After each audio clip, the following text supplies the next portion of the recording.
Hello there and welcome to Chess Tech, and as you probably noticed, the name of this video is called Don't Be a Douchebag. No, it's Don't Be Arrogant.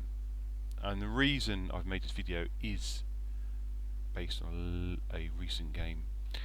A recent rapid game where I have not been playing much rapid chess, but I've been playing a lot of blitz chess, and as you know, some of you have been following my goals to get to 2000 blitz, and it's taken me about a year to get back to that. A tremendous drop off, and then now I'm at about 2050 plus, so hoping to get to 2100, and then obviously the big 2200 will be the beast, but we're a long way from that. I fancy playing some chess where you get a bit longer to think, and my old brain can try and come up with some better moves. Because my rapid rating is completely crumbled into nothing. I've been crushed in nearly every rapid game I've played recently. I don't know why. So anyway, fancy this game against this individual called Slip Shaw, who we were roughly exactly the same rating at the start of the game, give or take a few points, and he opened with d4.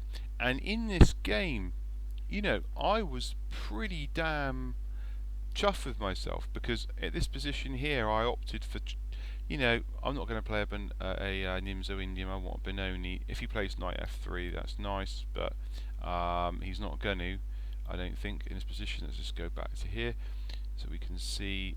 So yeah, he could play knight f3 and then I get my Benoni, which is fine, but he didn't do that. He just opted for c3, and I went for Benoni anyway, which can be tricky. Now he pushed the pawn, which is all standard. I took the pawn. Now slightly unstandard move, that was totally playable. He took with a knight, so I just continued with my usual Benoni pawn structure, and we just both continued developing.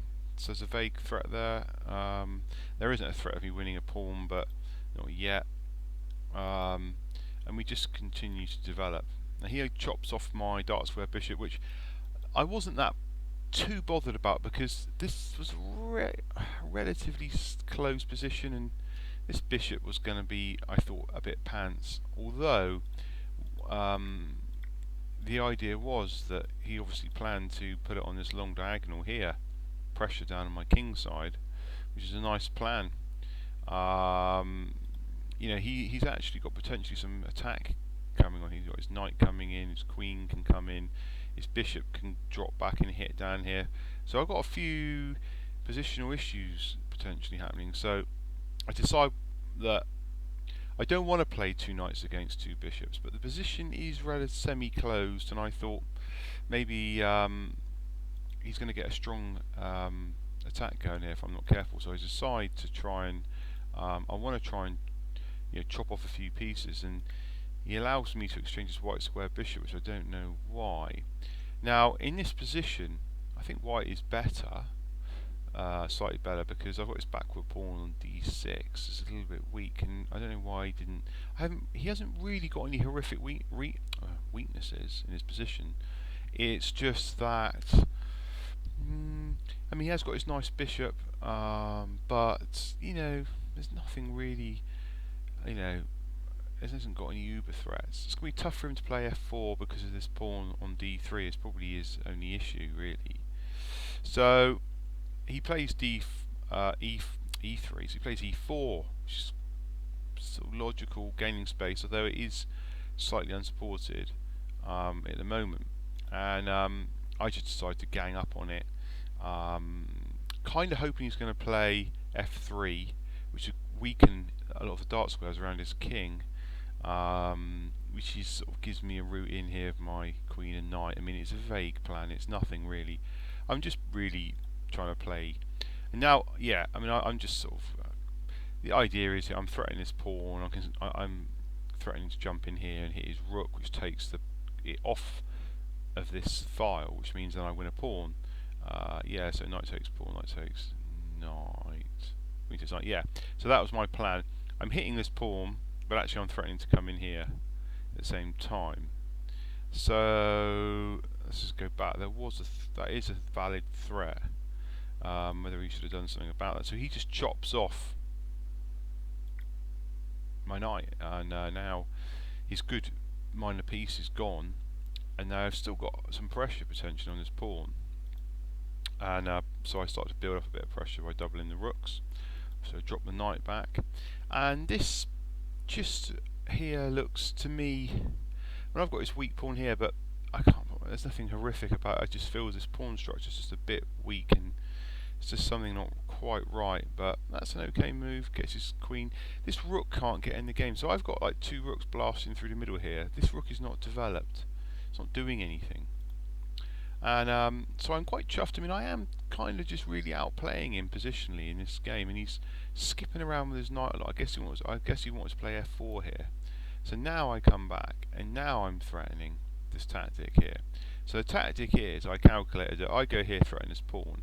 If queen takes pawn, then the rook comes across, pinning against this knight, and the queen's obviously hitting it at the same time. So I play the queen in. I'm thinking he probably won't do that. It's too risky. He will win 2 pawns to the piece, but I think it's a 1 position for black.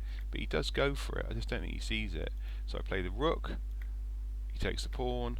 I win his piece. So, and now I've got pressure on this pawn. I'm threatening to win more pawns here, and basically, so he plays that pawn forward. I now desperately want to just exchange queens, and he won't allow that. He will not allow me to exchange queens. To his credit, he will not allow it. So I munch a pawn off, and now this position is just completely won, I would say, for black. It is just a relatively technical, not even slightly technical. I mean, it is just won. The only thing he's got, is he's got his big gun still left on the board. Got his queen, and if he's got a queen on the board still and their rooks, then you always have to be mindful of a mating threat and cheapo. So I know that checks come in, no biggie. Drop the rook back. Try and exchange again. He won't let me exchange, which is fair enough. And he gets his pawn going finally. So I come in here, and I'm trying to exchange his queen again, and he still won't have it, which is fair enough. I check him here, and I'm just sort of manoeuvring around. I'm sort of getting frustrated now and annoyed with him because he won't exchange queens. He knows I want to exchange queens, so I try again, and he still won't exchange it. A little cheeky tactic there, hitting my rook.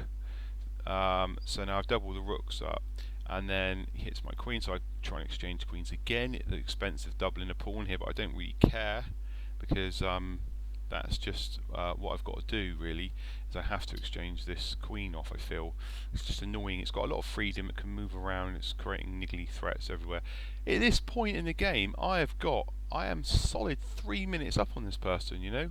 It's like 3 minutes up. He's got about, 2.5 minutes left, and I've got about 6 minutes. I mean, it's ridiculous, you know. He is being crushed for time, and he's nearly a whole piece down. So he's still playing for cheapos. He wants to bring his rook in here and create some pressure and all that, which is fine. I would do the same, and I try and just open this file up in a desperate attempt to try and exchange the rooks off, and I forgot about that. And I try and exchange queens again. He declines again with a check, which is a good move, and pushes the pawn. Now this is just a blunder, so it allows my knight to go in here and just literally now fork his queen in his rook, and now he's a whole rook down. A whole rook down with about 1:30 on the clock, and I've got 5 minutes left, something like that, or about 4 minutes left. This is over. Okay, but he's still got his queen on his board, still got a pawn near the king. Kasparov says a pawn near the king's worth a piece if there's good pawns, and I just still try to go for some cheapo mating threat down here, some sort of check when I get my queen and rook and come down here. Not really a plan, not thinking about it. At this point, I'd even gone to the chat, and I said something to him like in the chat, you better resign, just resign, don't be an idiot, you Patzer, like this, wasting my time. And then, boom, I just lose a piece like that, and the whole game's finished in one move, because I can't see many ways out of this. I push the pawn, he wins the rook back. On top of that, when I take his pawn, he could have just played rook down here, checking on my queen straight away, but he missed that, For some reason, I go up here, king goes there, it's over. I mean, it's just hopeless. I'm just messing around here now. I'm just getting mated. It's done. It's finished. Absolutely over. So there you go. So from absolutely crushing somebody and having a one position, I threw it away and I was arrogant. I lost focus. I wasn't interested.